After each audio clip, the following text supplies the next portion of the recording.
구원에 대한 얘기를 좀 드리도록 하겠습니다. 이 구원, 어떻게 보면 오늘날 기독교인이라고 하는 사람들은 어떻게 보면 굉장히 기적의 사람들이라고 할 수 있을까요? 자기가 뭘 믿는지도 모르면서 올인하고 있는 이상한 일이 지금 일어나고 있어요. 심지어는 그 단어 하나를 하나씩 물어본다고 할 때 그 단어에 대한 해석도 굉장히 틀립니다. 어떻게 보면 선명한 게 하나도 없어요. 예를 들면 구원이 뭐냐라고 물어봤을 때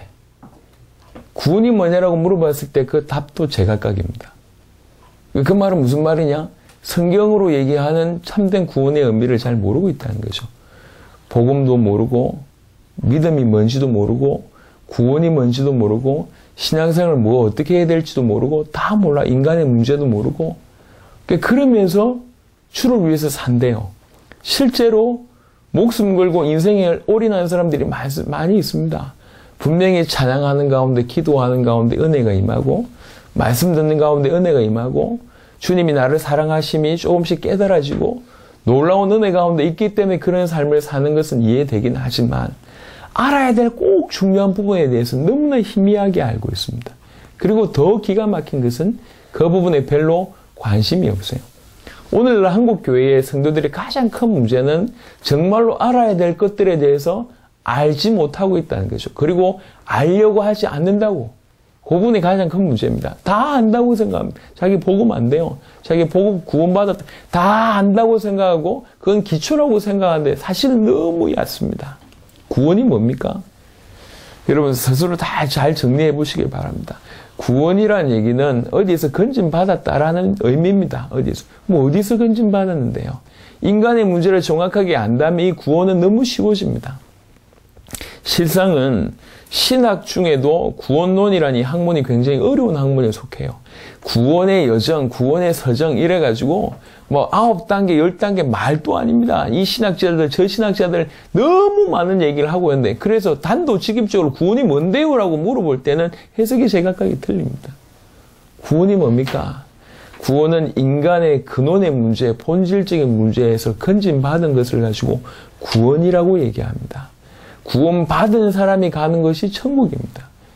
구원은 뭐냐? 사단에게 손아귀에서 해방받는 게 구원이고 모든 죄의 문제가 해결되는 것이 구원이고 하나님 떠나 있던 우리가 하나님을 만나는 것이 구원입니다. 그 구원받은 자는 하나님의 자녀가 되는 겁니다. 하나님의 형상을 회복한 자가 되는 것이고 이 땅에 주님과 동행하다가 죽어 영원한 하나님의 나라 가는 것이 구원입니다. 이 구원의 의미가 저와 여러분들이 정확하게 정리가 되어져 있어야 돼요. 구원의 의미를 알아야지 따라오는 게 뭐냐면 구원의 감격이라는 게 따라오는 겁니다. 그냥 응답받아서 기쁘고 아니면 좀 보호받아서 기쁘고 하나님 내 기도를 들어주셔서 기쁘고 그게 구원의 감격이 아니라 구원이 뭔 줄을 알기 때문에 오는 감격이에요. 도무지 건진받을 수 없는 내가 영원히 죄인이을 수밖에 없는 내가 이 모든 죄가 탕감받았구나. 사단 가운데 빠져서 영원히 죽을 수밖에 없는데 그 어마어마한 사단의 손아귀에서 건진받았구나. 감사하구나. 일평생 하나님을 떠나 있어서 죽어 있었는데 절대로 하나님을 스스로 만날 수 없고 하나님을 만나려고 어떤 방법을 쓰더라도 만날 수 없는데 그리스도께서 십자가에서 피 흘리심으로 말미암아 하나님 만나니 길을 여셨구나. 내가 하나님을 만나서 생명을 얻게 되었구나. 감사하다. 이게 감격이 그게 올바른 구원의 감격이요. 구원을 모르는데 구원의 감사 있냐? 구원을 모르는데 구원의 감격이 있냐? 있을 수 없습니다. 구원을 모르면 올바른 복음을 전해서 구원을 초청한다고 얘기할 때도 사역도 다 흩나갈 수 없습니다. 흩나갈 수밖에 없겠죠. 올바른 전도가 구원을 모르는데 올바른 전도가 있을 수 있습니까? 구원 너무 중요합니다. 먼저 하나님은 구원의 하나님이십니다. 출애굽기 15장 2절에 보니까 여호와는 나의 힘이요 노래시며 나의 구원이시로다. 그는 나의 하나님이시니 내가 그를 찬송할 것이요 내 아버지의 하나님이시니 내가 그를 높이리로다. 계속 출애굽 사건을 통해서 그분이 구원의 하나님이심을 계속 예표합니다. 이스라엘 백성을 애굽에서 건져내는 것이 하나님께서 하나님의 존재 아닙니다. 이스라엘을 건지시면서 우리에게 설명하고 계십니다. 내가 너의 인생, 전 인생을 구원하겠다. 그 얘기를 하시는 겁니다. 시편 27편 1절에 여호와는 나의 빛이요 나의 구원이시니 내가 누구를 두려워하리요. 여호와는 내 생명의 능력이시니 내가 누구를 무서워하리요. 다윗이란 인생이 아주 힘든 인생이었습니다. 여러 번 죽을 뻔했던 인생입니다. 그 인생을 보호하셨고 그 인생을 구원하셨습니다. 그러면서 다윗을 보호하고 다윗을 건져내고 다윗을 구원하는 것이 하나님의 모든 목적이 아니었습니다. 그 일을 통해서 인간 개인이 이 모든 인생을 개인의 인생을 건질 수 있는, 구원할 수 있는 분이 하나님이심을 다윗의 인생을 통해서 설명하신 겁니다. 이스라엘의 민족을 통해서 그분이 구원의 하나님이고 다윗의 개인의 구원을 설명하면서 구원의 하나님이심을 설명하신 겁니다. 우리를 구원하실 것이란 거죠. 그분이. 여호와는 그들의 시편 28편 8절에 여호와는 그들의 힘이시오 그의 기름 부음 받은 자의 구원의 요새이시로다. 구원의 하나님이십니다. 어디에서 구원받는 것입니까? 구원, 어디에서 구원받는 거라고 얘기하는데 어디에서 구원받는 것입니까? 크게 세 가지입니다. 그 세 가지를 구약은 이렇게 표현했습니다. 먼저는 사무엘하 22장 4절에 보니까 내가 찬송받으실 여호와께 아뢰리니 내 원수들에게서 구원을 받으리로다. 예레미야 15장 20절 21절에 보니까 내가 너로 이 백성 앞에 견고한 놋성벽이 되게 하리니 그들이 너를 칠지라도 이기지 못할 것은 내가 너와 함께하여 너를 구하여 건짐이라. 여호와의 말씀이니라. 내가 너를 악한 자의 손에서 건짐이여 무서운 자의 손에서 구원하리로다. 구약 성경을 통해서 얘기하고 있습니다. 악한 자의 손에서, 무서운 자의 손에서 구원하리라. 네 원수들에게서 구원하리라 얘기합니다. 사단에게서 우리를 구원하실 것을 구약 성경에 이렇게 표현하고 있습니다. 두 번째, 어디에서 우리가 구원받는 것입니까? 에스겔 37장 23절에 보니까 그들이 그 우상들과 가증한 물건과 그 모든 죄악으로 더 이상 자신들을 더럽히지 아니하리라. 내가 그들을 그 범죄한 모든 초소에서 구원하여 정결하게 한즉 그들은 내 백성이 되고 나는 그들의 하나님이 되리라. 죄 가운데서 그 범죄한 모든 처소에서 구원하리라 이렇게 얘기합니다. 우리를 모든 죄 가운데서 그 범죄한 처소에서 구원할 것이다. 어디에서 구원받는 것입니까? 사단의 손아귀 위에서 죄와 그 범죄한 처소에서 구원받는 것이다. 세 번째, 시편 68편 20절에 보니까 하나님은 우리에게 구원의 하나님이시라. 사망에서 벗어남은 주 여호와로 말미암거니와. 어디서 구원받는 겁니까? 사망에서 구원받는 겁니다. 사망이 뭐죠? 하나님과 단절된 것이 사망입니다. 하나님과 함께하면 생명이고 하나님과 떨어지면 사망입니다. 그 사망에서 구원받는 거죠. 사망에서 생명으로 옮긴 겁니다. 하나님과 떨어져 있다가 단절되어 있다가 하나님을 만나게 되는 것이죠. 사망 가운데서 하나님과 단절된 가운데에서 건진받는 것이 구원입니다. 성경은 구약 성경에 이렇게 얘기하고 있습니다. 구원의 하나님이 우리를 사단에게서, 죄 가운데서, 사망 가운데 하나님과 단절된 상태에서 우리를 구원하는 겁니다. 그 구원의 하나님께서 구원자를 약속하셨습니다. 하나님께서 이 구원을 감당할 자, 담당할 자를 보내겠다. 약속된 구원자가 존재하십니다. 이사야 19장 20절에 보니까 이것이 애굽 땅에서 만군의 여호와를 위하여 징조와 증거가 되리니 이는 그들이 그 압박하는 자들로 말미암아 여호와께 부르짖겠고 여호와께서는 그들에게 한 구원자이신 보호자를 보내사 그들을 건지실 것임이라 약속하셨습니다. 구원자이시며 보호자를 보내겠다. 그래서 그들을 건지실 것이다. 구원자를 약속하셨습니다. 그 구원자가 마태복음 1장 21절에 아들을 낳으리니 이름을 예수라 하라. 이는 그가 자기 백성을 그들의 죄에서 구원할 자이심이라 하니라. 구원할 자, 구원자가 이 땅에 오신 겁니다. 요한복음 10장 9절에 보니까 내가 문이니 누구든지 나로 말미암아 들어가면 구원을 받고 또는 들어가며 나오며 꼴을 얻으리라. 그 구원자는 그리스도고 그 그리스도는 예수님이십니다. 주님 자신이 얘기했습니다. 사도행전 4장 12절에 다른 이로서는 구원을 받을 수 없나니 천하 사람 중에 구원을 받을 만한 다른 이름을 우리에게 주신 일이 없음이라 하였더라. 구원의 유일한 이름 그리스도 예수입니다. 예수님께서 이 예언한 구원자 역할을 감당하신 겁니다. 이 구원의 하나님이 사단의 손아귀에서, 죄의 손아귀에서 하나님과 단절된 그 상황 가운데서 건지시겠다고 얘기했습니다.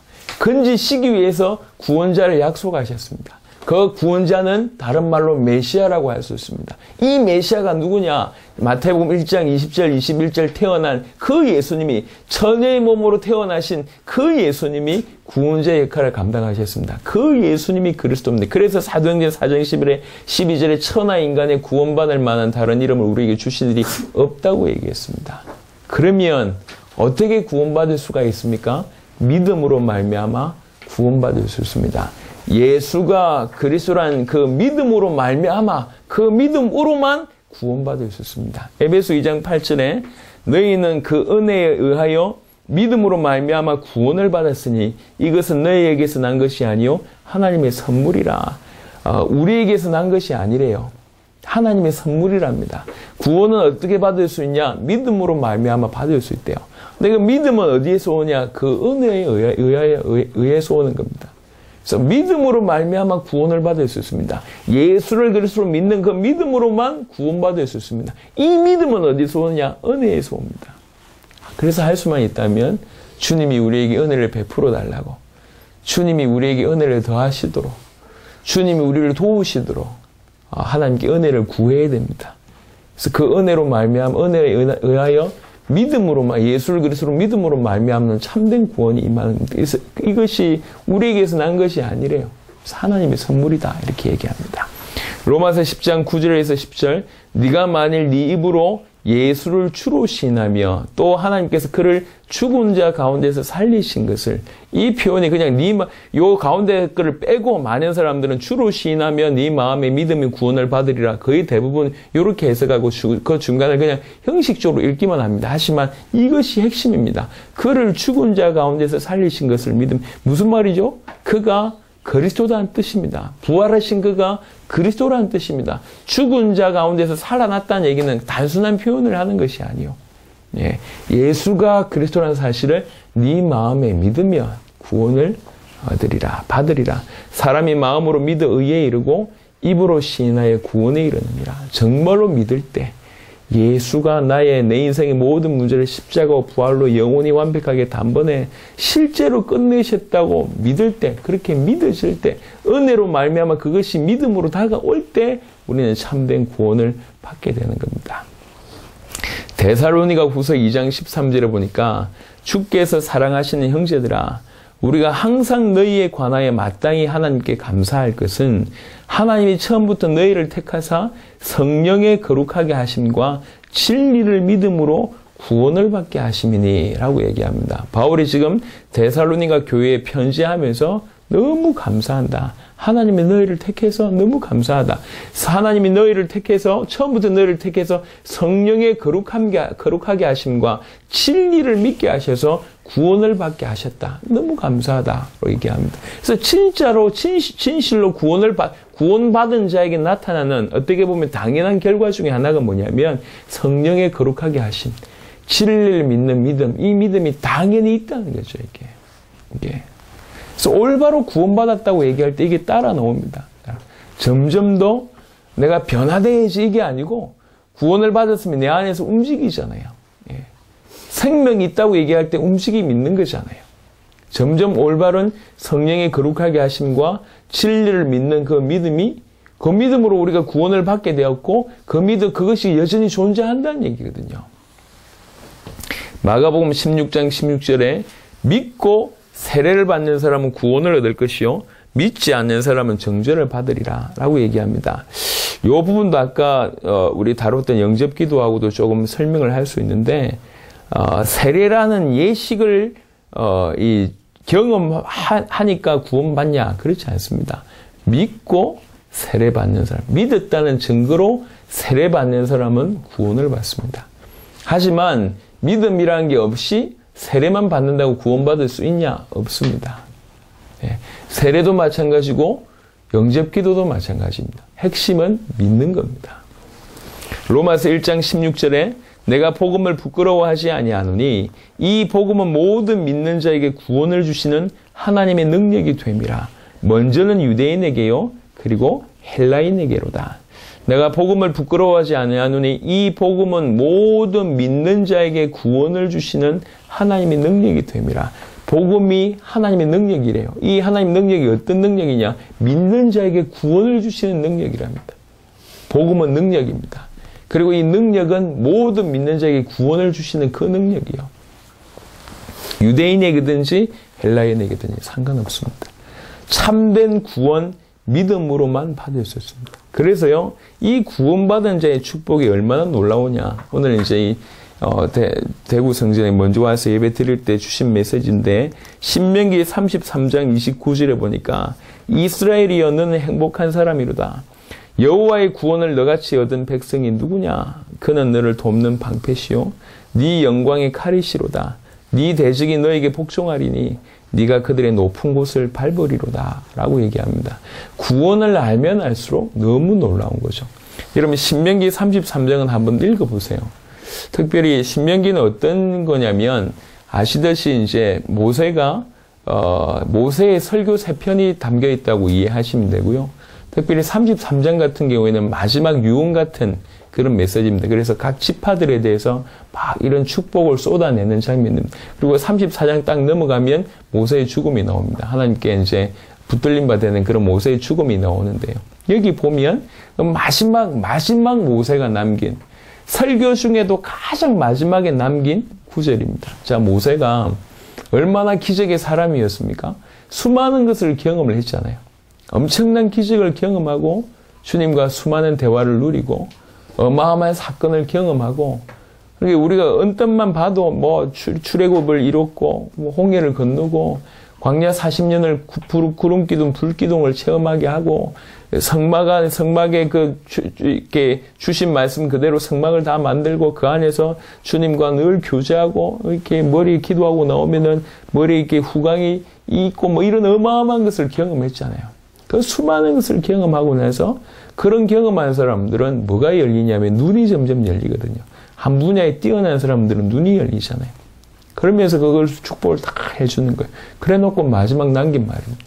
이 모세는 뭘 알고 있냐면 이스라엘 백성이 누군지도 알고 있고 하나님이 누군 줄 알고 있고 베푼 복이 뭔지를 알고 있고 구원이라는 의미를 너무 잘 아는 사람이에요. 잘 아는 사람이 영적인 부분에 너무 눈이 열렸고 인생에 어마어마한 기적을 일으켰던 그 주인공이 하는 얘기예요. 야, 니네 모르겠지만 이스라엘 너처럼 축복받은 사람이 없다. 너같이 행복한 사람이 없다. 왜 그러냐? 이 큰 구원을 받았기 때문이다. 이렇게 얘기하는 겁니다. 하나님이 누군지 구원이 뭔지를 모세가 너무 정확하게 알고 있잖아요. 이스라엘 너처럼 행복한 사람이 없다. 너는 참 행복한 사람이다. 아니 생각해 보세요. 집이 없는 사람들이라니까. 광야길에서 지금 집 없이 떠돌고 있는 그런 유랑민족이요. 뭐 없어요 아무것도. 가나안 땅을 정복한 상태에서 한 얘기가 아니요. 이제 요단강 건너서 가나안 땅을 정복해야 돼요. 지금 있는 실상으로는 뭐 가진 게 아무것도 없어요. 겨우 옷 한 벌 가지고도 지금 40년을 버틴 인물들이라. 신발도 40년 버텼고 뭐 없다니까요. 이해되십니까? 재물 있을 수 있겠습니까? 40년 광야길 가운데 육신적으로 할 때는 아무것도 없는 사람이 아무것도 없는 사람들 자기 나라 땅도 없는 그 민족들을 향해서 하는 말. 집 한 평도 없고 뭐 가진 것도 없고 뭐 아무것도 없어요. 아무것도 없는 그들에게 하는 말이요. 예. 이스라엘이여 너는 행복한 사람이로다. 여호와의 구원을 너같이 얻은 백성이 누구냐? 그는 너를 돕는 방패시오 네 영광의 칼이시로다. 네 대적이 너에게 복종하리니 네가 그들의 높은 곳을 밟으리로다. 이 말씀 그대로 여호수아의 당장 성취가 됩니다. 예, 바로 여호수아를 통해서 정복되는 그런 일이 벌어지잖아요. 그래서 진실로 구원이라는 의미를 안다고 할 때 구원받은 것이 얼마나 큰 축복인지를 알 수 있는 대목입니다. 구원은 시시하지 않습니다. 주님이 우리를 건지셨다는 얘기인데 건짐 받았다는 것이 구원이라고 얘기할 때는 구원은 부족하지도 않고 모자라지도 않습니다. 얼마나 풍성한지 몰라요. 구원받은 자 빌립보 2장 12절에 보니까 그러므로 나의 사랑하는 자들아 너희가 나 있을 때뿐 아니라 더욱 지금 나 없을 때도 항상 복종하여 두렵고 떨림으로 너희 구원을 이루라 라고 얘기합니다. 두렵고 떨림으로 라는 표현보다 사실은 이 포커스는 뭐냐면 너희 받은 그 구원을 너무 값진 구원을 이루라는 요구줄만 봤을 때 사람들이 오해할 수 있는 것이 아직 못 받았기 때문에 이렇게 어떤 높은 계단에 올라가서 구원을 받아야 되겠다라고 이해할 수 있는데 요래서 이제 나온 신학이 건설 구원이란 겁니다. 이 말은 건설 구원을 얘기하는 게 아니에요. 너무 귀한 것을 받았잖아요. 너무 귀한 것을 받았으니까 이 귀한 건 줄 알고 이 누리라는 거죠. 이 귀한 것인 줄 알고 소중하게 생각하고 살아라는 얘기입니다. 이 구원을 얼마나 귀한 것인 줄 알고 그래서 이 구원을 소중한 줄 알고 이 구원을 이루는 방법이 뭡니까? 항상 복종하여 요 얘기입니다. 믿고 믿는 자는 할 것이 뭐죠? 순종이거든요. 그 얘기입니다. 진실로 네가 믿어? 그럼 순종해야지. 정말로 네가 믿는다고 얘기할 때 네 삶은 순종의 삶이야. 이렇게 나오는 거거든요. 아담에게도 요구한 것이 순종이고 지금 우리에게도 요구한 것이 순종입니다. 항상 그 믿고 순종함으로 복종함으로 사는 것이 구원을 이루어가는 겁니다. 더 풍성하게 이루어가는 거죠. 예를 들면 이미 노트북을 선물로 받았습니다. 그죠? 이제 선물로 받았는데 노트북의 기능이 너무 많아요. 하지만 내가 할 수 있는 게 인터넷밖에 없다. 나는 아직 컴퓨터를 완전히 못 누리고 있는 상태죠.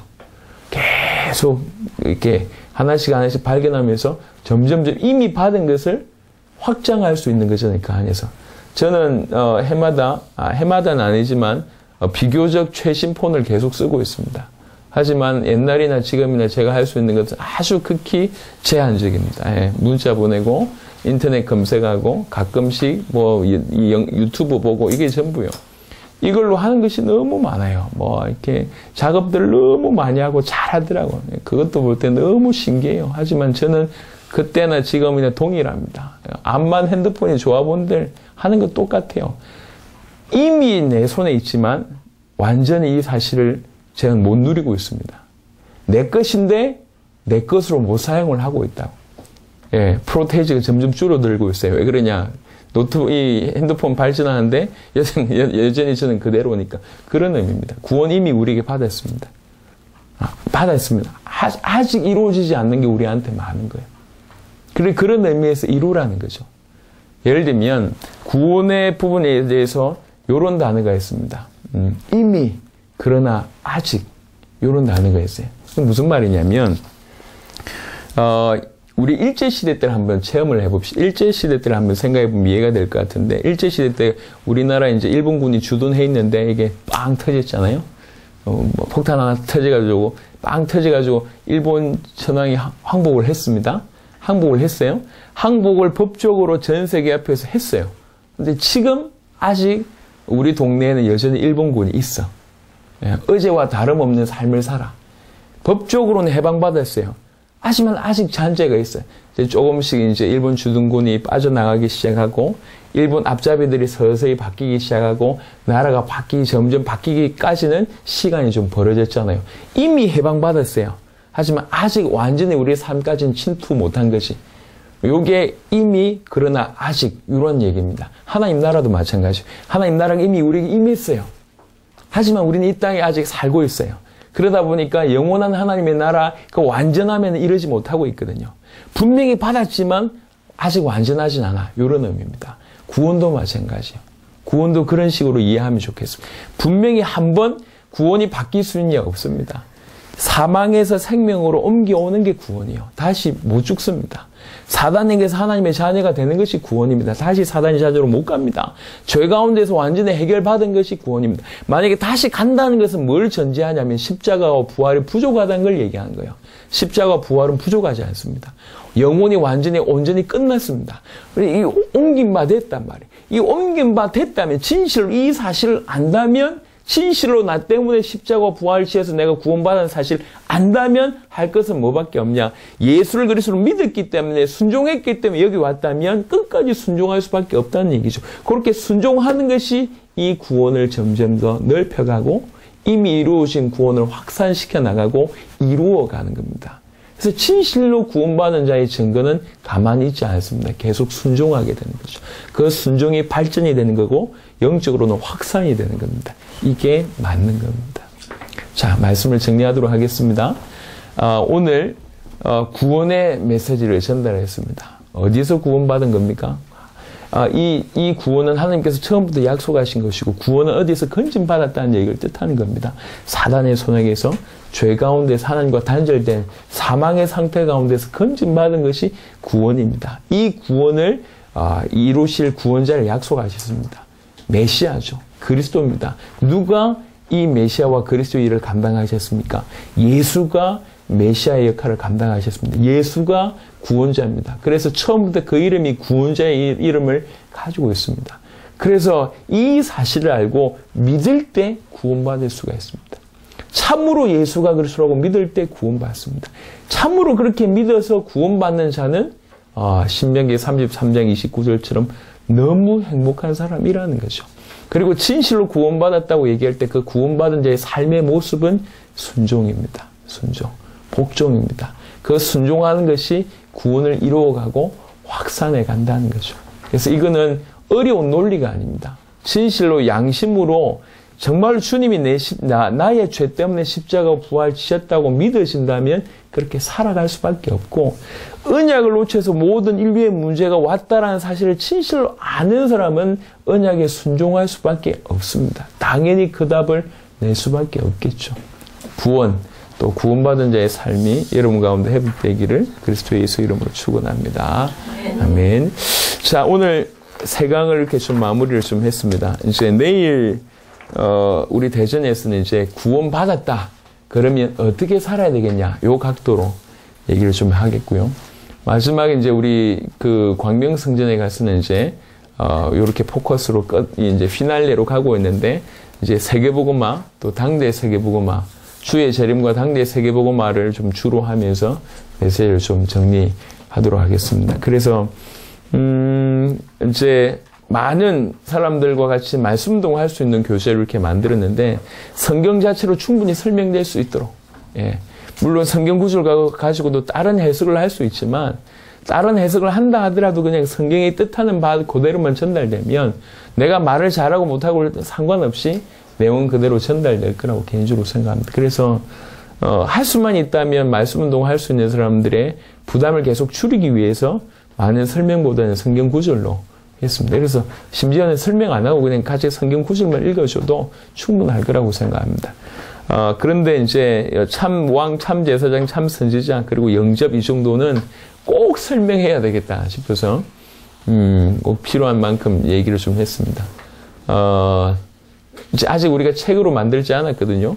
그럼 강의해보고 도무지 이건 힘들겠다라고 하는 요청이나 아니면 제 개인적으로 수정해야 되겠다 생각이 드는 부분들은 수정을 하고 책으로 만들려고 지금 이렇게 하고 있는 중입니다. 하여튼 여러분들이 먼저 큰 은혜를 받고 여러분을 통해서 현장에 살아나기를 바랍니다. 자, 기도하겠습니다. 하나님 감사합니다. 오늘도 중요한 말씀들을 나눌 수 있도록 축복하심을 감사하고, 우리의 눈을 열어주시고 가슴을 뜨겁게 하심을 감사합니다. 이 메시지가 전달되는 모든 현장들이 복음으로 살아나도록 축복하여 주옵시며, 먼저 받은 우리에게 하나님께서 먼저 큰 은혜를 더하시사 실제로 우리로 말미암아 이 지역과 나라가 살 수 있도록, 세계가 살아갈 수 있도록 역사하여 주옵소서. 지금 우리 구주 예수 그리스도의 은혜와 하나님의 사랑과 성령의 내주인도 교통 역사하심이 진실로 약속의 말씀을 붙들고 현장과 지역과 나라를 살리기를 소원한 귀중한 주의 백성들 머리 위에, 대구 성전 위에 지금부터 영원토록 항상 함께 계실지어다. 아멘.